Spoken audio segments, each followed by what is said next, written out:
Hi, everyone, and thanks for watching. I'm Haley Rose Hajar with the Alliance for American Rule of Law. We are a nonpartisan, nonprofit organization that's dedicated to building on the experiences of people who've worked to promote democracy and justice internationally and are now using that experience to learn and better speak up and protect the rule of law here in the United States. Many of us have spent our careers supporting democratic institutions, human rights, and strong rule of law in challenging contexts worldwide. And that leads us to be concerned about some of the threats we see emerging here at home. So through our expert interview series, we're speaking with people who have researched, experienced, and fought back against similar challenges all around the world. And we're trying to share that learning with everyone in our community. So with that in mind, I could not be more excited to be joined today by two incredible researchers and practitioners who've taken a very careful and systematic look at how gender issues and authoritarian tactics often intersect all around the world. So with that, I will introduce our two wonderful researchers. We're here today with Míriam Juan-Torres and Laura Livingston. Míriam Juan-Torres is a researcher, writer, and public speaker specializing in authoritarian populism, democratic backsliding, and human rights. And she currently serves as the co-director of the Othering and Belonging Institute at the University of California, Berkeley. Previously, as senior researcher at More in Common, Miriam co-authored Hidden Tribes, a study of America's polarized landscape, and led Britain's Choice, Common Ground and Division in 2020's Britain. She's also taught human rights law at the Autonomous University of Barcelona and holds a master's degree in global affairs from Yale University. And we're also joined today by Laura Livingston, who is the Senior Director of Field Support at Over Zero, an organization that's dedicated to building societal resilience to political and identity-based violence. Since joining Over Zero as its very first employee in 2017, Laura's role has focused on developing strategies, frameworks, and tools for addressing risks of violence and democratic backsliding. She also leads Over Zero's broader efforts to examine how gender and sexuality are weaponized to advance authoritarianism. In addition, Laura holds a Juris Doctorate from Georgetown University. Thank you so much, Laura and Miriam, for joining us today. I couldn't be happier to have you here. Thank you for having us. So I'm really eager to dig into the research that you two have conducted. But before we do that, maybe it's a good idea to start with just a little bit more context about your career backgrounds and what's led you here to this point, especially to explore this intersection of gender, inclusion, democracy, and rule of law. Sure. It's always interesting to be asked about your trajectory and what got you to the point where you are. But I studied law in Barcelona, in Spain, the place where I come from. And then I moved to the United States, where I focused particularly on international relations, political violence, conflicts, as I was doing my studies, and also human rights law. And that took me on a journey as well to briefly work or intern at the UN High Commissioner for Human Rights in Colombia, where I was able to see a lot of the dynamics around human rights and the peace process, and particularly also in their gender dimension. And also later to work in Ghana for a year before I moved to the United Kingdom. So I have a trajectory that spanned different contexts and countries, but also have a bit of a legal background. And then for most of my career, I worked conducting research. And ever since I moved to the United Kingdom, a lot of my work was more focused on polarization and democracy building. Trying to really understand the drivers of polarization across societies, across Europe and the United States. And you mentioned some of the studies that I worked on, but also to figure out why the far right was surging across different contexts and how that intersected with different topics, particularly migration and climate change.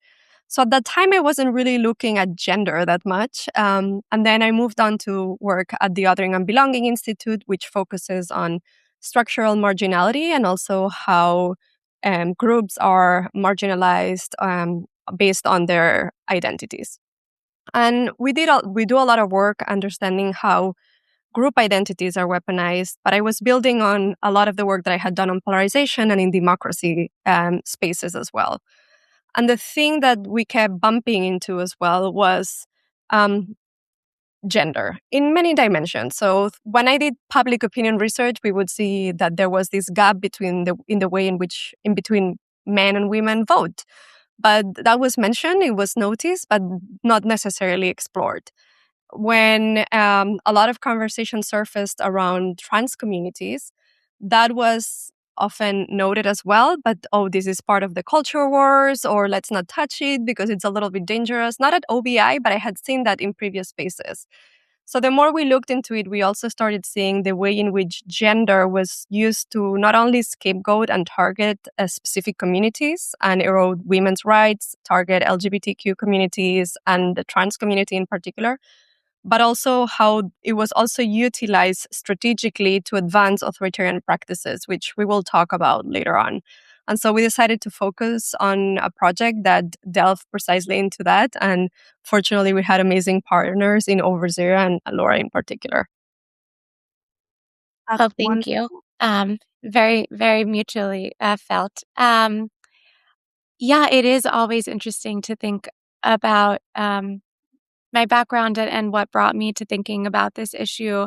As you noted, I am trained as a lawyer, and after law school, I was working around the world and in the Balkans in particular on transitional justice and rule of law issues. And when I came to Overzero in 2017, what we were really noticing was that the early warning signs for political and identity-based violence that we saw across history and across different contexts were really present in the US. Overzero works to build societal resilience to political and identity-based violence, and we particularly focus on the narratives and the communication patterns that are often early warning signs of violence and also serve to create a permission structure for group targeted violence, but also how these are really powerful tools for pushing back on these risks. And something that we were noticing in a similar way to what Miriam was just sharing was that there were these really vicious and pernicious narratives that were targeting the LGBTQ community, targeting feminism,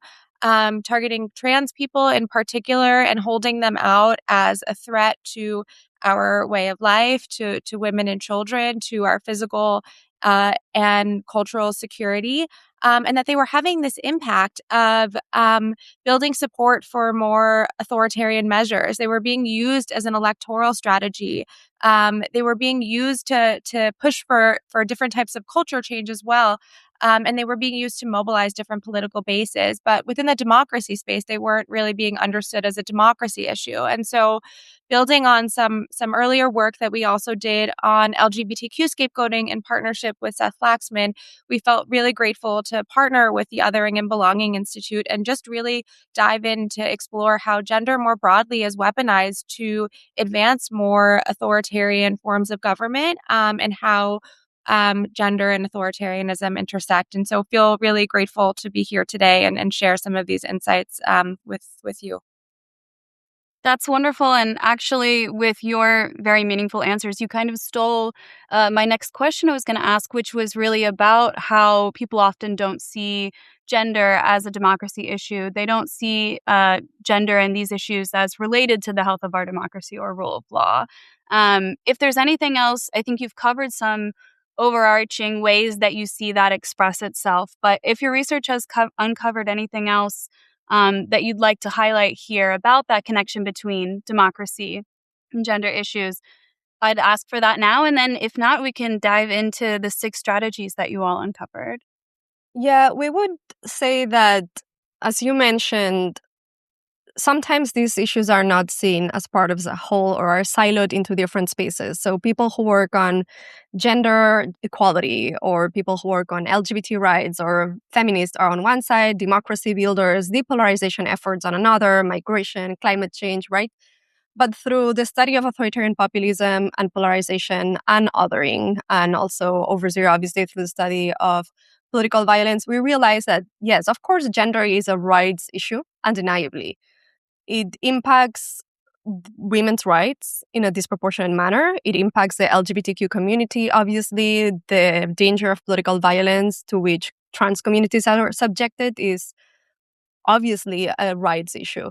It is also a justice issue insofar as it is intrinsically tied to other identities and people's group-based histories in terms of race and unequal backgrounds, but is also a democracy issue in a myriad ways. And in a myriad ways that people maybe sometimes do not observe. So, for example, if we take abortion rights, there's vast amount of support for abortion rights in the United States, bipartisan support. However, there's all of these measures that are being pushed to advance anti-abortion measures, abortion bans, really displaying this gap between what the people want and the measures that are being passed. And what we're seeing as well is that oftentimes, in order to curtail access to abortion, what needs to be curtailed as well is people's ability to exercise democratic rights. So through their ability to bring bills to state legislatures, for example. So we have seen that in Ohio, where there's been massive efforts in order to actually curtail people's and citizens' initiatives. And women's rights and abortion access is an example where this democracy gap exists, but it's not the only one. As we explored in this project, weaponizing gender is also this political strategy through which authoritarian practices, from mass surveillance to infringements on privacy and so on, are constantly conducted and normalized in order to desensitize the public to these kind of measures. So in that sense, of course, it is a democracy issue, but sometimes it is treated in a piecemeal way rather than observing how all of the pieces amount to this sort of, in the names of another scholar, Frankenstein. And I would just add, I think it's really important to think about why gender, why is gender being weaponized? And it is such a potent avenue for authoritarians to weaponize because it is a deeply intimate and personal aspect that touches all of us. It touches our identity, how we see the world, how we interact with other people. And so if authoritarians are able to leverage control over this most personal aspect of ourselves, they have a starting point for control on a deeply personal level that can then be leveraged into other aspects of our lives. And I think it's also important to think about, why is gender being weaponized right now? And of course, this is not the only time in history that this is happening or has happened. We've seen it play out across different contexts in different historical periods, of course, differently in different places. It's a very contextually specific strategy in terms of how it's leveraged. But it's playing out now amid rapid socioeconomic change, amid technological change, with in the presence of algorithms that are reinforcing many of these narratives that I mentioned earlier. And authoritarians are able to come in and leverage all of this. They're able to come in and leverage this discomfort with all that modernity and all of these changes have wrought, and say that we as a country or you as an individual are no longer great because that group over there has sapped us of our strength. And once we address the threat that is that group, and often this is LGBTQ people, trans people in particular, or feminism even we're seeing, or so-called gender ideology, which perhaps we'll talk about a bit more later.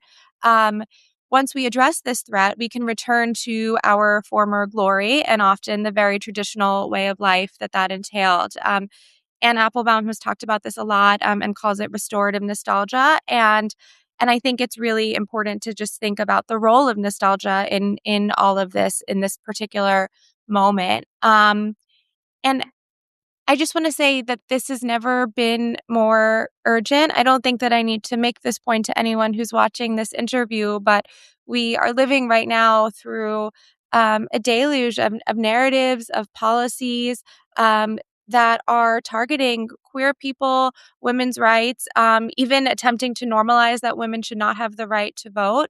And so it feels really important to think about how all of this is playing out and the impact that it has on pushing targeted groups out of public life and reshaping what we are thinking about as everyone's democratic rights and freedoms, and in building support for more authoritarian forms of government. So I really appreciate that we're here to have this conversation. And I really appreciate that you guys are speaking out. This research was so timely and prescient. And of course, this has been, this is the case throughout history that some of these tensions are at play. But we are really at a special moment. And so I appreciate the way that you've articulated these threats in kind of digestible, understandable ways that show some of the mechanism that's there. So within this research, you all looked at evidence and examples that come from all around the world and really uncover 6 core strategies for how populist authoritarian regimes or movements leverage gender to pursue anti-democratic goals. So I'm hoping maybe we can use those 6 core strategies as a framework for our conversation. We can talk about, how they work, what they mean, and if you guys have relevant examples that rise up for you around the world, and we can also think about it in the context of the U.S. So our first strategy is construct a threat. Can I throw it over to you to explain what we mean by construct a threat?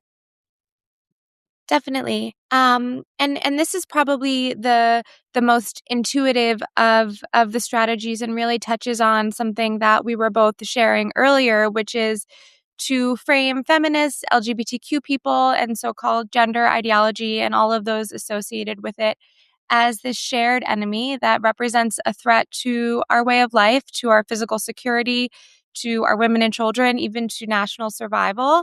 And what this does is provide a pretext for expanding state power, for removing checks on that power, and even for justifying state violence and wars of aggression. So, one example of this that's a pretty well known example is how we saw Russia's 2022 full scale invasion of Ukraine justified as protecting traditional Russian values against this morally degenerate West and the gender and sexual equality that was present in there.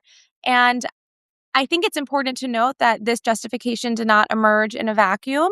It came after years of scapegoating the LGBTQ people, of feminists, of labeling feminist organizations and queer organizations as foreign agents alongside broader crackdowns on civil society.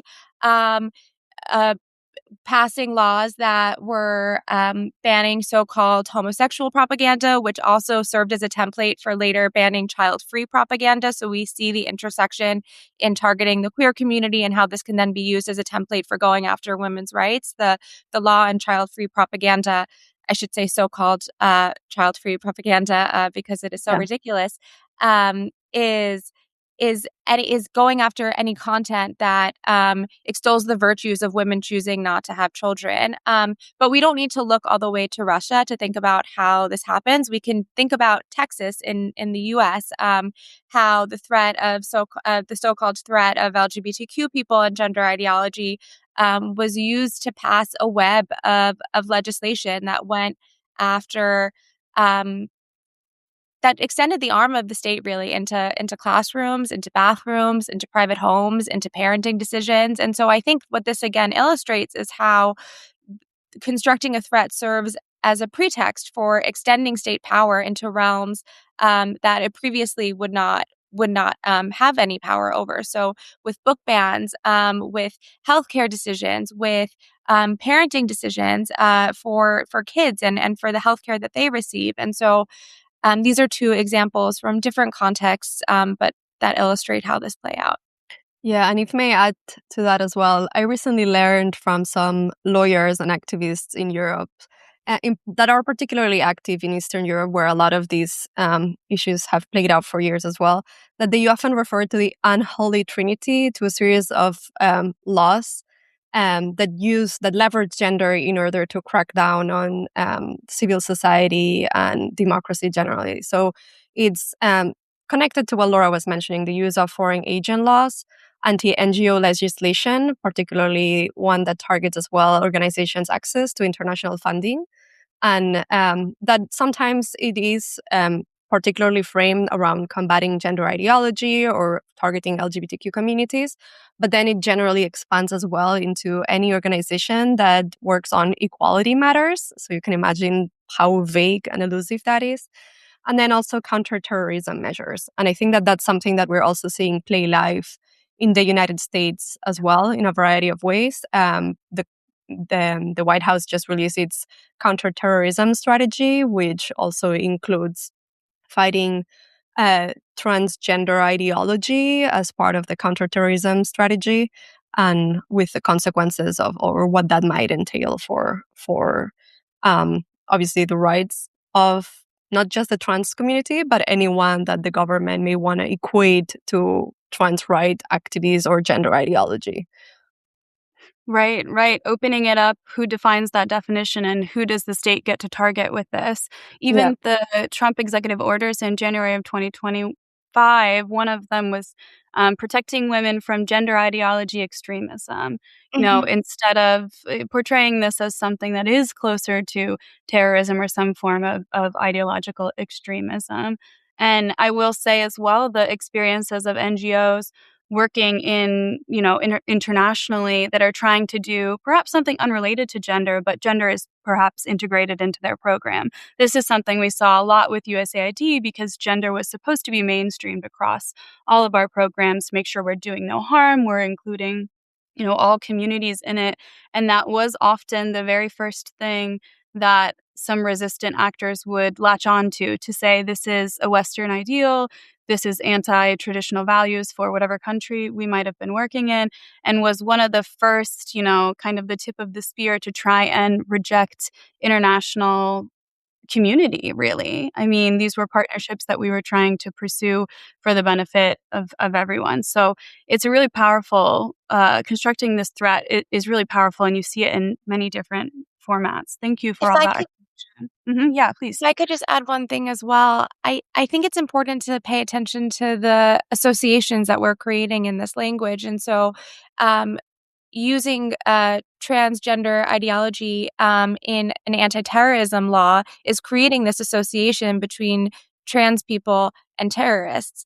Talking about gender ideology extremism is creating this association between gender ideology, which is this fictitious boogeyman of a concept that has been used to describe everything and nothing at the same time, is creating an association between this and extremism. And so this is how linguistic strategies work. We create these associations in our mind, and then we see them side by side. And so even in repeating what these executive orders or policies are called, we're reinforcing this association. And so I think it's something to be mindful of, because it is something that also then we internalize without even realizing. Yeah. Absolutely. And it's a particularly powerful internalization, too, because at least here in the US, we as a citizenry have excused a lot of things in the name of anti-terrorism and anti-extremism. If you securitize something in this way, it sets up a permission structure for many things that we would not agree with otherwise. So thank you for noting that. Yeah. And moving on to the second strategy, this one I think is also, I see as so powerful in the context of US democracy, but of course this operates all around the world. And this is normalizing authoritarian ideas. So could you guys speak a little bit more about what this strategy entails and how it plays into our cultural values and our political values? Yes, and a lot of this can be traced back decades as well, but I think that there's a particular instance in 2014 that's quite relevant too. So in 2014, Viktor Orban, at the time Prime Minister of Hungary, made a speech in which he argued for illiberal democracy. And I believe he was one of the political actors that was more explicit about the fact that they were trying to advocate for a different kind of political model. Of course, we would argue that since the 1940s, one of the models that we had across Europe and the United States was the idea of like liberal democracy that had at its core, even if aspirationally, because it had many failures, the ideas of protecting minority rights, of equality, and of pluralism. And again, I want to reinforce that, of course, with a lot of shortcomings, because there have been myriad communities that have continuously been oppressed and marginalized in our societies. But even if it was, and these were values that supposedly were held also in a partisan manner, or that we aspired to. This started, or this has always been challenged by certain political and cultural actors, but more openly, and it's something that's entered the mainstream over the past decade and a half or so. And Orban was really a proponent of that idea of illiberal democracy, which in to tie to what Laura was saying as well, is a perversion of terms, right? Can you really have a democracy when you are disenfranchising a lot of voters? Can you have a democracy when there's no freedom of press and association? But also at the same time, when people are attached to certain democratic values, a full frontal attack on the idea of democracy or the ideas of equality and pluralism sometimes is not as effective.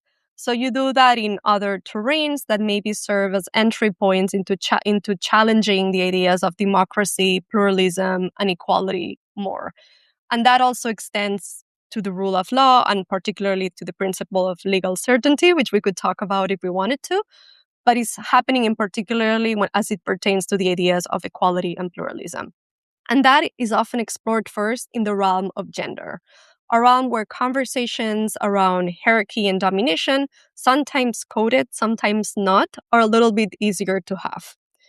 And this is also related to the long-term narrative strategy to popularize gender ideology and other forms of feminism, supposedly, as well. So Laura was mentioning the idea of gender ideology, for example, and this is a concept that was popularized this was a concept that was adopted by the Vatican in the 1990s, but only became more popular recently. It was adopted and mainstreamed by a myriad of actors, not just religious actors, and not all religious actors, obviously, but it became this form of really challenging the idea of gender equality by also advancing ideas, for example, around gender complementarity. So the argument would be, we are not challenging the idea of equality exactly. What we're saying is that that men and women are the only two genders, that they have complementary roles that are predefined either by natural law or by God.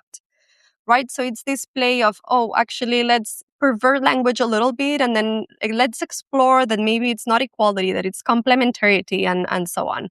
And this happens at multiple levels. It happens in language, it happens in politics, but it also happens, and I think this is what makes gender very powerful, also in cultural spaces. And maybe I'll tie to the next strategy as well, because it is very connected, which is the idea of changing culture as a predecessor to changing politics and policy and law. So it is about exploring certain ideas in cultural realms that are oftentimes gendered or that are seen as apolitical, as a means or as a way of expanding those ideas through society. The tradwives, for example, have garnered a lot of attention in recent years as the social media phenomenon of women who present themselves as embodying the aesthetics of the 1950s.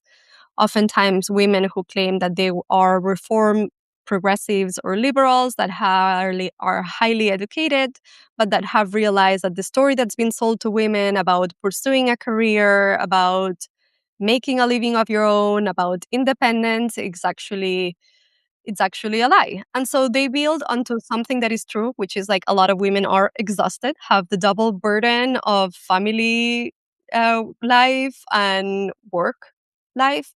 But what they're selling is that actually it's better for women to not be financially independent, to be submissive to a man, to stay at home. I think something that's worth noting as well, though, is that oftentimes the women that are at the forefront of these movements are also making a lot of money and are working a lot in order to make that money. So there's an element of capitalizing on all of these movements. But it is an avenue to actually bringing people into this supremacist, anti-equality, and anti-pluralist ideology through aesthetics, through things that don't necessarily seem at first as being political because you're just looking for an apple pie recipe. And this, of course, is not just happening to women, it's also targeting young men. We can talk a lot about podcasters and, if I'm allowed to say so, grifters, who really touch on a lot of the grievances that men, and in particular young men, have in order to attract them into these very misogynistic and extremist ideology, and then socialize them into this hierarchical, domination-based, and anti-liberal democratic view. And something that I just think is important to note is that with trad wives in particular, they aren't just pushing stay-at-home motherhood. There are many wonderful reasons why you would want to be a stay-at-home mom and why women choose to be stay-at-home moms. Instead, what they are pushing is a more pernicious message about returning to a time when men and women had rigidly defined roles and where women were in a position of submission to their husbands, and are arguing really that suffering and sacrificing for one's family and for one's husbands is like the ultimate contribution that you could make for society. And so it's not just about being a stay-at-home mom, and it's not about being a stay-at-home mom. It's about being in a position of submission to your husband, where your husband is the head of the family unit. And this is also used as your husband being or men being the head of society and women being in a position of submission. And something that is so effective with normalizing these ideas around hierarchy through gender, and this is one example through which these ideas around hierarchy and dominance are normalized, is that it can then be applied and extended to normalize ideas around hierarchy as they apply to other groups as well. And it creates this idea of a natural order where there are some groups that are supposed to be at the top in society and others that are supposed to be in positions below them and be in positions of submission to them. Absolutely. And in this third strategy, you're changing culture first to normalize these ideas that then can be put into the political sphere, the governance sphere. And I think it's important to note how it doesn't stop in the cultural sphere. So with our apple pie recipes, and then now we're in some trad wife content. And now one of the latest trends that you're hearing about is household voting. Exactly. So the household headed by the male decides who we're voting for, which is a common practice in many countries that do have more regressive gender norms. And it's interesting to see that pop up as a social trend almost on social media here in the United States. So I think that changing culture first is a very powerful strategy. Yeah, Laura, were you going to say something? And just it's popping up as well as a symbol of your love for your husband and your commitment to your family. I love my husband very much, but he's not voting for me. And so I think it's a point well taken. Putting forward a certain traditional idealized version of a marriage, too, is a very powerful thing. Yeah, Exactly. and that is also a way of furthering the erasure of other groups as well, right? Part of what these initiatives are trying to do at the political level is to actually erase trans folk from public life, for example. And so these are also ways in which we can also see how these ideas that are normalized in public discourse and in culture seep into policies that politicians may be trying to pass later on.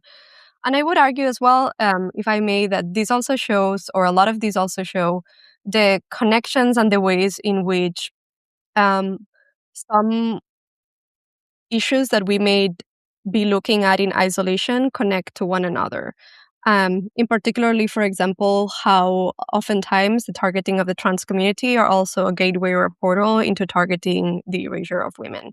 So because trans communities are smaller in number, people are less familiar, gender identity is complex, and also there's been far more fear-mongering around it, it has been easier to pass policies that erase trans people from public life. So I'm thinking about like some of the legislation that was passed recently in Kansas, which invalidated state-issued identification for transgender people, and also allows for anyone who suspects someone of being transgender or in violation of the law to sue them, and amongst a myriad of other things as well, right? The targeting of trans rights as well is very connected to the targeting of women and the reinforcing the idea that women have a very particular role and need to also be erased from public life as well. And we see it in the discourse that we see both culturally and coming out of think tanks as well. So there's oftentimes a parallelism.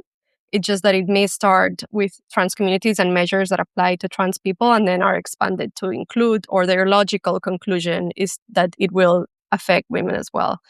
I'm thinking also of some of the narratives that's been percolating around the great feminization, which I don't know if you've heard about, But essentially, it argues that one of the economic problems that the United States has is that women are too predominant in the workforce. And the workforce has been feminized by women bringing their own innate virtues into work. And that what we really should do is really question that, and maybe women should take a step back in terms of being part of the workforce as well. So there's myriad ways in which this is happening. That's really interesting.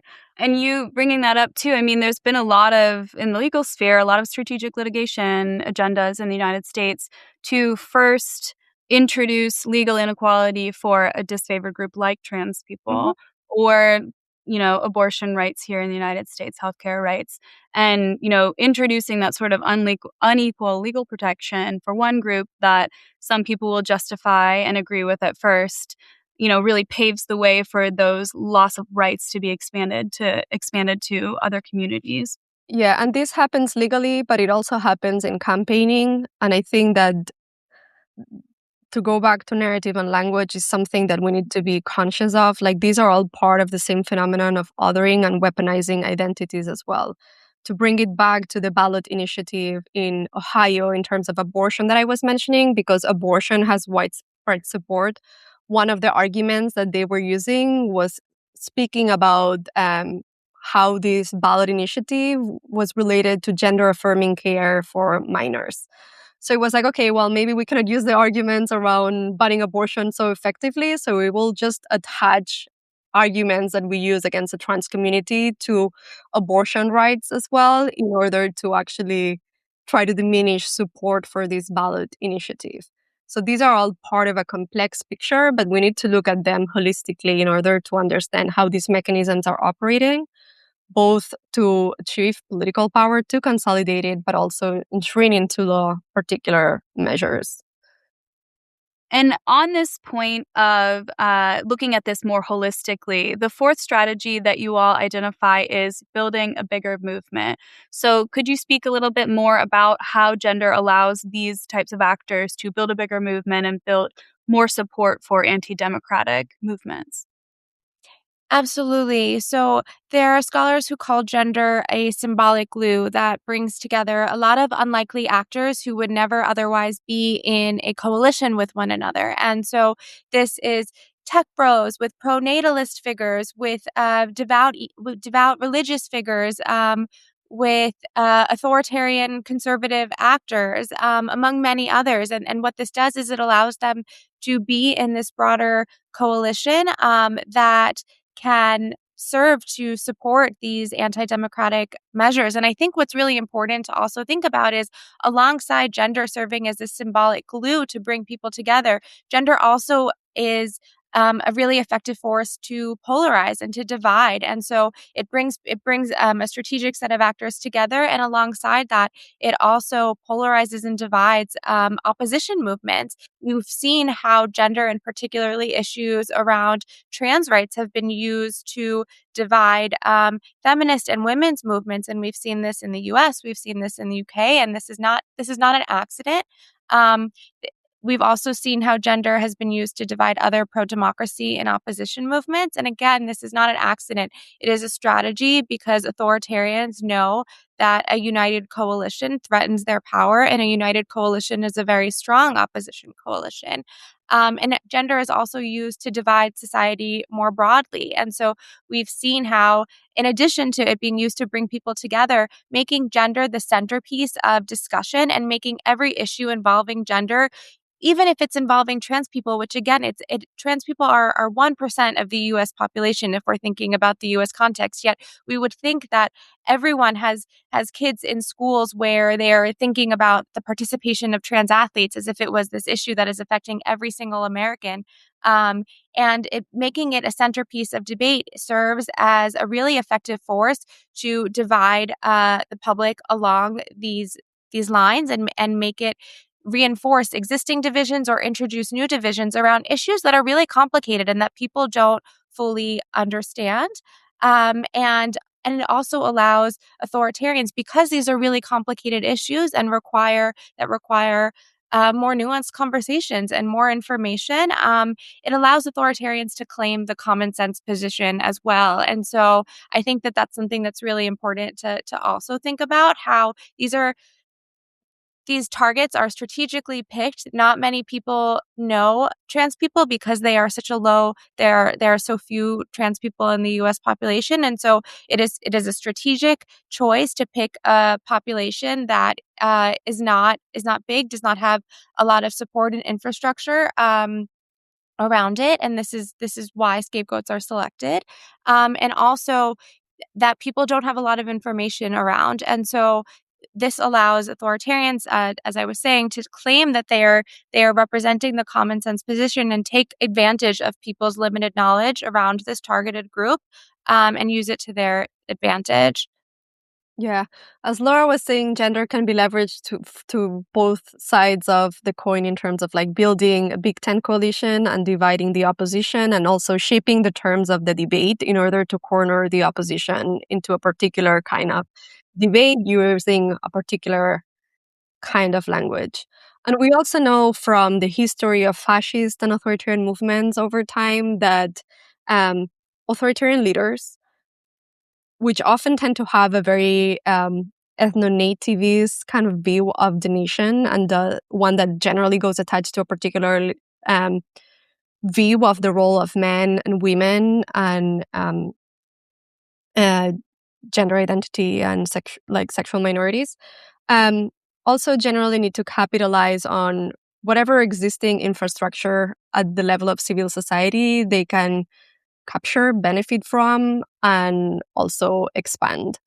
And so we have seen how this has happened with the anti-gender infrastructure. The anti-gender movement has existed for a decade, has built a big infrastructure through the World Family of Congress, the Political Network for Values, and other organizations that are rooted in a variety of countries across the world. That existing infrastructure also realized that they did not have sufficient democratic support to advance a lot of their anti-gender measures. So it created this great opportunity for authoritarian far-right leaders to actually benefit from that existing anti-gender infrastructure, but also for the anti-gender movement to be able to benefit from the willingness of these people to pass anti-democratic measures that did not have mass popular support, or to actually target and more vulnerable communities in places where they don't hold a majority or don't hold majority support. So it goes in this way of expanding and building on the infrastructure, and as Laura is saying, creating this opportunistic synergy between two sets of actors that are also in reality very overlapping as well. That's really interesting, and the sort of dual nature of it and the interconnectedness. I feel like it's becoming more and more apparent in recent years just how global the nature of some of this cooperation is, and how, as Laura said, intentional and strategic it is. So I appreciate you bringing that up. So on to our last strategy, the sixth strategy, which is to distract. And I think we've talked about a lot of great examples of distraction today, but if you could tell us a little bit more, clearly how this strategy works, and if there are examples that rise to the top of your mind. Sure. And it ties in really well to what we were saying earlier, in terms of how gender is also used to polarize the public and divide different coalitions. And so this strategy really looks at how gender and gender-related controversies are leveraged to stir outrage and to divert attention from ineffective or unpopular policies, from corruption, from the plundering of public resources. And this is both a political strategy, but it's also a cultural one. So politically, it allows authoritarians to consolidate their power while the public is so consumed with this perceived threat, or they are too distracted to notice, or they're too polarized to care. And culturally, it also keeps gender issues salient. So it keeps these very divisive and consuming hot button issues salient. And this can also be used to authoritarians' advantage, because they can again focus the debate on this scapegoated group or on this boogeyman, And again, this just reinforces the distraction technique. And so we have seen this in a few different instances. One example of a distraction campaign is how amid um, rising cost of living, uncontrolled inflation, and just a terrible economy. President Erdogan made it the year of the family in Turkey, and folks were claiming that this was used to distract from the abysmal economy and also from increasing femicides that were happening in the midst of Turkey withdrawing from the Istanbul Convention, which protects women from domestic violence. We have also seen in the US how the intense scapegoating of the queer community and the trans community in particular, including efforts to delegitimize trans identities altogether, have been used to distract from unpopular and inconsistent stances on abortion. Miriam was just sharing how it was used from just to distract from the abortion focused impacts of different ballot measures. And also used to distract from really unpopular policies. And so we see it playing out in a number of instances, but it is a really effective distraction technique. And in many ways, using this as a distraction technique reinforces a lot of the other strategies that we were talking about earlier. It keeps the threat very salient. It reinforces the narratives that are normalizing these hierarchies that are starting in gender, but can then be applied more broadly. It keeps this issue that is being used to change culture very salient as well, and it reinforces the cultural change aspects of it. And it has these impacts as well in terms of dividing society and keeping society divided along these constructed us-them lines where, again, authoritarians are claiming this common sense position. And again, it reinforces the symbolic glue that is being used to hold together this motley crew of allies that would never otherwise be working together. Absolutely. And one issue or one example of it playing out in the US that is always at the top of my mind is how diversity, equity, inclusion, and accessibility, DEIA, issues started to become sort of a moral panic here in the US. So DEIA is the reason that you don't have a job, or DEIA is the reason that your groceries are getting more expensive. And that was really powerful and interrelated to gender and accessibility. That was a really powerful narrative for some people in the US. So when the Trump administration took power in January of 2025, it was one of their first tools in the toolkit to try and expand executive power. We saw it on the USAID side as the DEIA, anti-DEIA, and anti-gender ideology executive orders were used as the sort of tip of the spear of frontline strategy to justify why we needed to dismantle USAID. It's these woke gender ideologists spreading our taxpayer dollars, wasting our taxpayer dollars all over the world. And so a lot of the scrambling that happened in those first several months to respond to it we're scrambling to change the title of programs to take out gender or women, or to show that these programs in more context had a real legitimate purpose that is in line with US foreign policy, which of course they did. But what we didn't perhaps appreciate at the time was that this was the first tactic maybe in an authoritarian playbook. Let's see how far we can expand executive power. We're going to take back Congress's power of the purse, not spend money that they did. Dismantling USAID went against the institutional, laws about it as an institution. So for us, people who worked on USAID projects at the time, it became really apparent, oh, wait, they're not allowed to do that. That's against the law. And really kind of no one cared because it was distraction. Many in the wider US community saw the DEIA and anti-gender moral panics as more legitimate than they were. So that's one thing that sticks with me. Yeah, Laura. Yeah, I think it's such a good point that there's two things that really stick out to me there. First, when you are codifying this into law, and I think this is exactly what you're saying, and when you're codifying these things into law, it adds legal legitimacy or perceived legal legitimacy to a target being a threat, or to a scapegoated group being a threat. And that just reinforces it, because we have respect for laws, and we take what laws are saying seriously. And so I think it's really important to think about that intersection. And the other thing that I really appreciate you bringing up, the attacks on DEIA. And I think something that also makes gender such a powerful weapon for authoritarians to weaponize, or a powerful identity category to go after and target, is because it is closely related to other identity groups that are often targeted and scapegoated. And so gender is not the only identity that authoritarians have sought to scapegoat, but it intersects with so many others.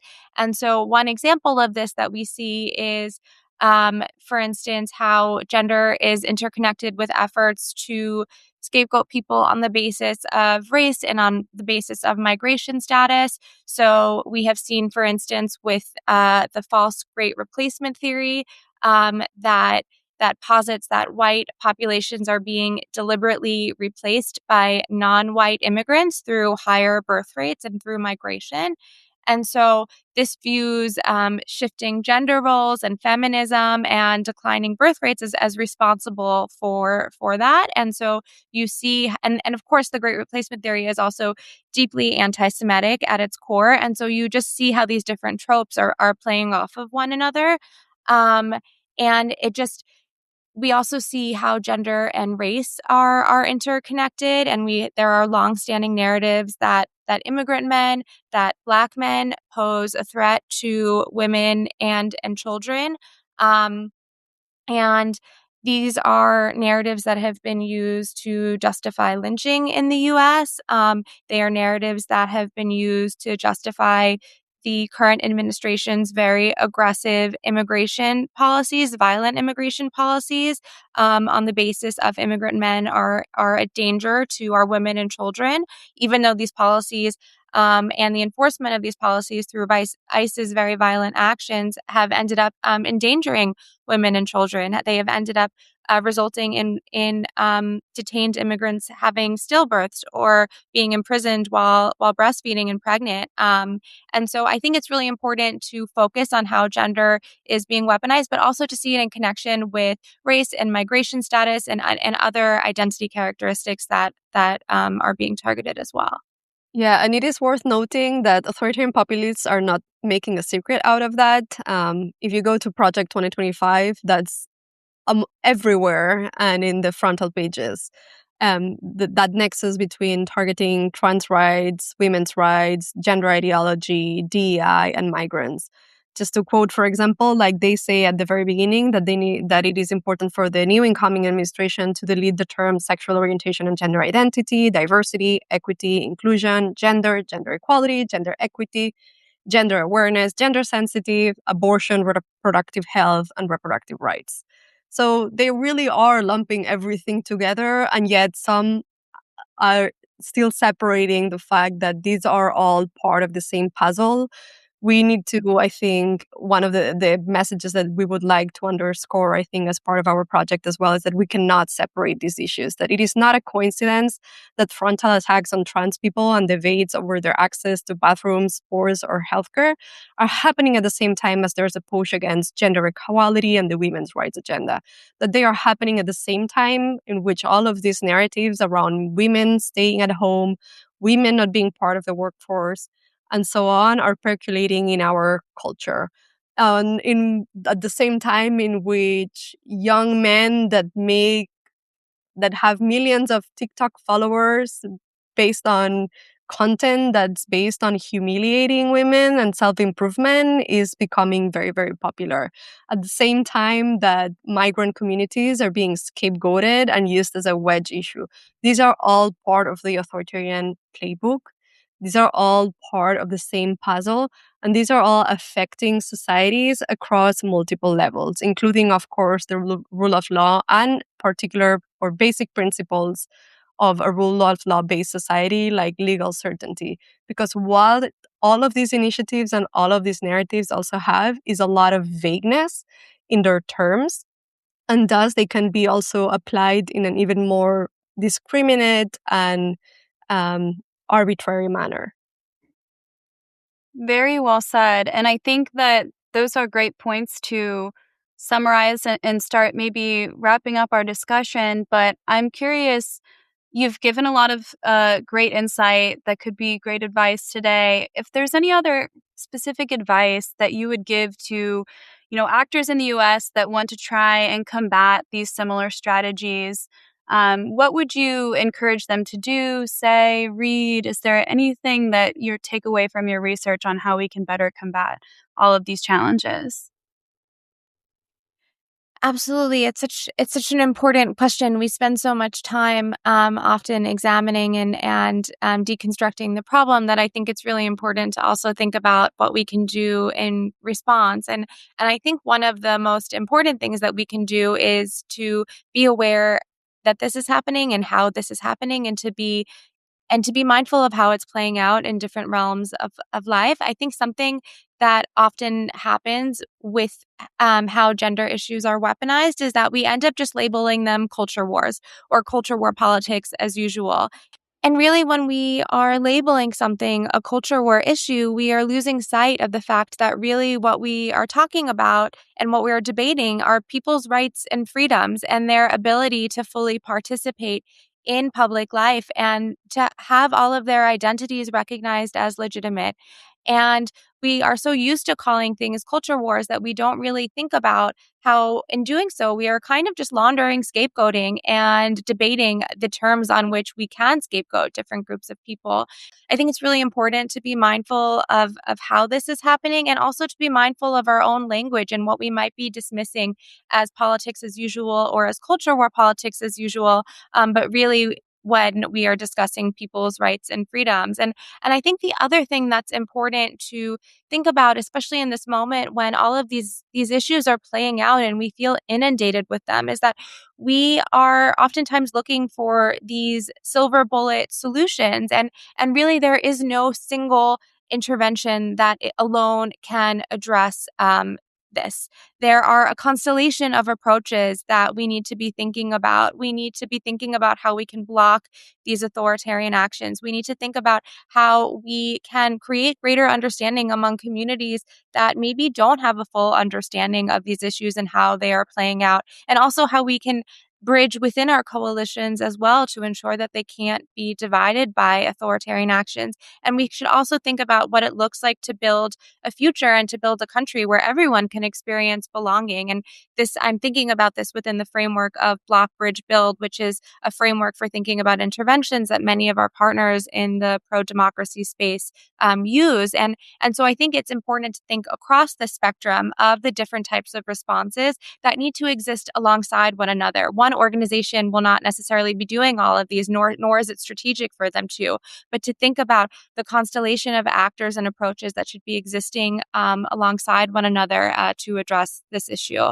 So those are some things that are top of mind for me, but I'm really curious for Miriam to answer as well. Yeah, I think Laura has covered almost everything that I would have said, but this need of understanding how gender is weaponized in a systematic manner and not separating it from how it happens across women's rights, gender identity, or sexuality, and also connecting it to other identities that are used as a wedge or to cleavage opposition and society as well, to really understand how anti-gender politics is used as this Trojan horse through which to dismantle key democratic protections and also undermine the rule of law, and understand also that this happens across legislation, policy, and culture. I think it's also important to be looking at how, and this is what you guys are doing, but how it is happening across different contexts across the world. When it comes to legislation and policy, oftentimes there's carbon copy efforts across countries, and there's a lot of transnational organizing on the far right and authoritarian side as well. I think that also why we need to understand that this is happening predominantly in what we often mention or refer to as the far right. It is also true that there's authoritarian movements that try to present themselves as transcending left or right or some of these nomenclatures, and that are also advocating or using the ideas of gender ideology, and that's something to be aware of as well. I'm thinking of the Alliance Sarah Wagenknecht, sorry for my German, in Germany, which is also advocating for some of these. So to really understand that this is part of an authoritarian strategy and not just about conservatism or progressivism. To not fall for the polarization, division ideas, and I'll cede to Laura and everything she said in terms of polarization and division, and also to think through how we build off-ramps from people who may have bought into some of these ideas and actually can go on a journey towards not necessarily buy into ours, but also have other places to go to. And I think there's movements that are doing a great job in the United States and others. You mentioned some resources or other people that we could read and go to. So this brought to mind a few for examples from other countries, and that also look into policy and also how this intersects with not only legislation and policy, but also welfare policy and how that is advocated, particularly in the family space and family law. I would recommend a book called Anti-Gender Politics in the Populist Moment, which focuses a lot on Eastern Europe. Cynthia Miller-Idris does amazing work in the United States looking into political violence and the prevention of extremism and the intersection with misogyny as well. And there's amazing cultural workers also doing incredible work. This is a little bit more out there, but I really love a podcast called A Bit Fruity, which is by an amazing and very young person who, for example, recently interviewed Ashley Sinclair, who was a very prominent figure in the far-right movement and also had a child with Elon Musk and has gone on a journey. And I think that was a really beautiful example of holding someone accountable, but also offering a conduit into a different kind of world and politics, envisioning what it can be to also, what it can look like to make amends.